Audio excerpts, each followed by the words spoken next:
In this video I'm going to show you how to fit an EM1 speaker into the fuel tanks of a Bachmann Class 37. This is one of the older 21-pin models, and although people might prefer the new Pux 22 model or the Acura scale versions of the 37, it's still well worth having these models in your collection and upgrading the speakers in them to get the best sound.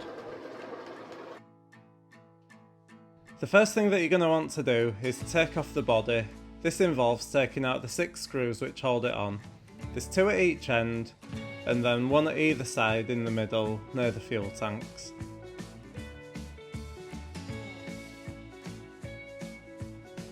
The next step is to remove the bogie frames. The easiest way to do this is to get a pair of tweezers and lever against the wheels to release the clips. The reason for doing this is so that you can unsolder the pickup wires.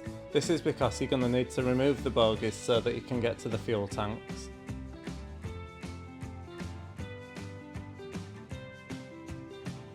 Before you separate the fuel tanks and chassis block, make a small mark so that when you're putting it back together you know which way around it all goes. Remove the 2 screws which hold the bogies and also prise away the little circuit boards which connect the lights at the front. These are the last parts which hold the chassis frame and the chassis block together. You might find when you're trying to remove the bogies that the wires are kind of trapped in with melted plastic. This is Bachmann's cable management, but you just need to carefully break away the plastic so that you can get the wires out, and then remove the 2 bogies, but take care not to damage the drive shafts. The last step to remove the fuel tanks is to take out the 4 screws which hold the big plastic chassis frame onto the metal chassis block. Once these are taken out you can remove the whole lot and then you'll have access to the fuel tanks where you're going to be putting the speaker. As you separate the 2 parts, there's 4 plastic clips which hold the wires for the lights. These are probably going to fall off. Just put these to one side because you're going to need them when you put it back together. Take out the 2 screws which hold the chassis weight and remove the weight. You might have to bang it on a table to loosen it. If you've got switches in your fuel tank, you'll need to take these out and disconnect the wires for them. I'll explain more about this later in the video. Next you need to use a Dremel or a similar tool to cut away the plastic in the middle of the tanks. You can remove everything that's in here so that you've got a nice rectangular space to work with a slot in the middle.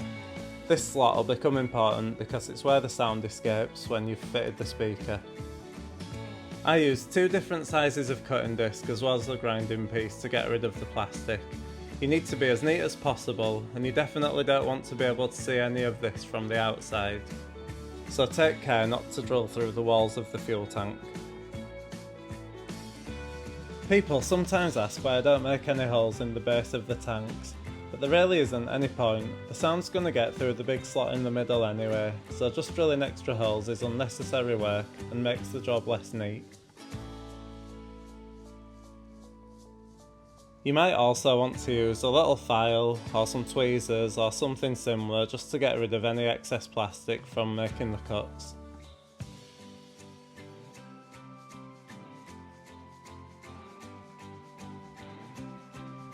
Next you're going to need 4 little balls of black tack. These are going to become the base for the speaker.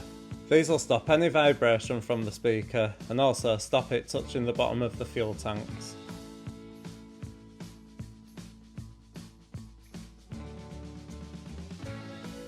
I used the cutting disc on the Dremel to remove the 2 lugs from the speaker.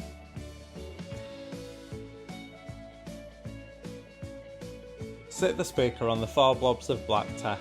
It doesn't really matter which way around it goes, but you want to have it so that the wires can go neatly through a hole in the chassis block.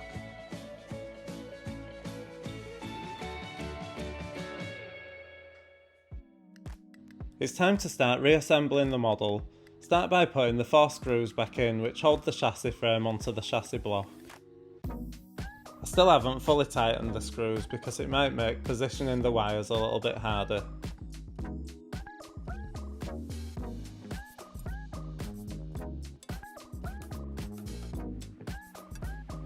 You can glue the lighting contacts back onto each end of the chassis. You need to refit the little clips which hold the cables. I use a little bit of super glue to hold them in place.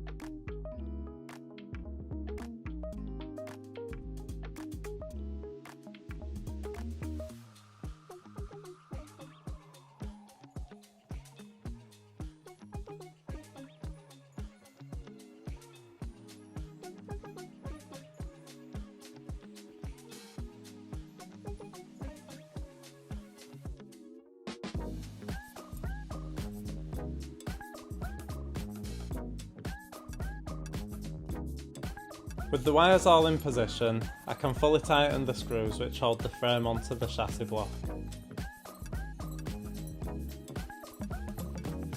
Refit the bogies. Take care to make sure that the drive shafts go into the drive cups. If either of these are not seated properly, your loco won't move when you've finished putting it all back together.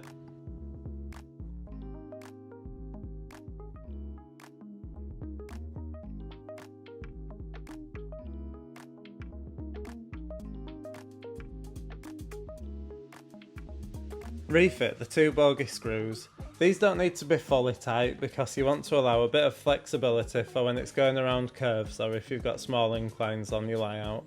I usually hand tighten it and then release it by half a turn just to give you that little bit of flexibility. Turn the model on its side and resolder the pickup wires onto the bogies. You'd be surprised how many times I've done this job, put it on the track and found out it didn't move, and it's because I'd forgotten to resolder the pickup before I finished. Make sure that the pickup wires are out of the way of the worm gears and the drive shafts. If they touch any of these, it's going to wear through the wires and you're also going to have noisy running. You don't want the wires to be too tight though, otherwise it's going to affect how well the bogies can turn. You can now solder the speaker wires onto the circuit board. On a Bachmann 37, the connections are normally labelled SP. Refit the bogie frames. I find it easiest to locate the two clips at the coupling end first and then clip the back into place. Fit the 21-pin sound decoder. I'm going to be using ESU's hi-fi sound file, but on our website you can also find Jamie Goodman, Lego Man Biffo and plenty of other choices if you want to try something different. A final optional step in this model is to take out the fan and just wedge a bit of black tack underneath to stop it spinning. The reason I do this is that when using a bassy speaker, I find that this is a part that often rattles in the model. At this point you can refit the body, but before that I would probably test it if I were you, just to make sure that everything still works. Obviously you're not going to be able to test the lights until the body's back on.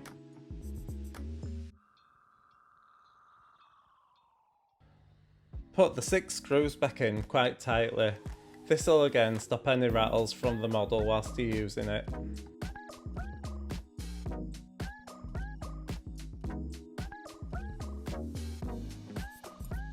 If you have switches in your model for the lights, the process is the same, but you're going to need to connect some solder pads at the top of the circuit board when you've finished.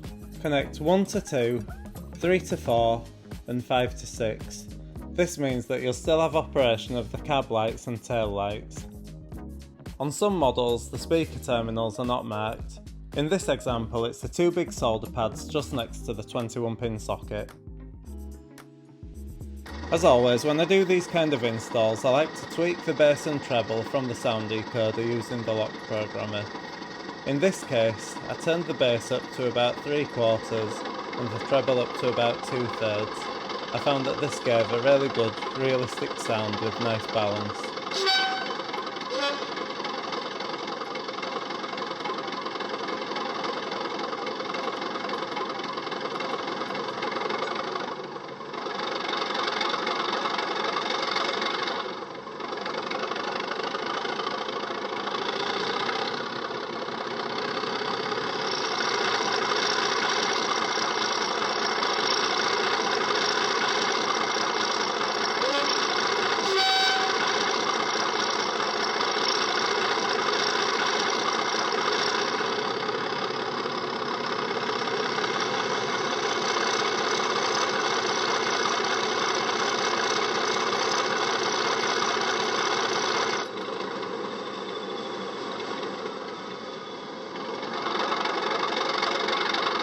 Thanks for watching this video so far.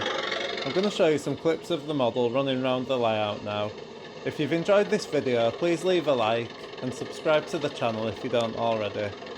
Leave a comment and let us know what you think of the sound in this model.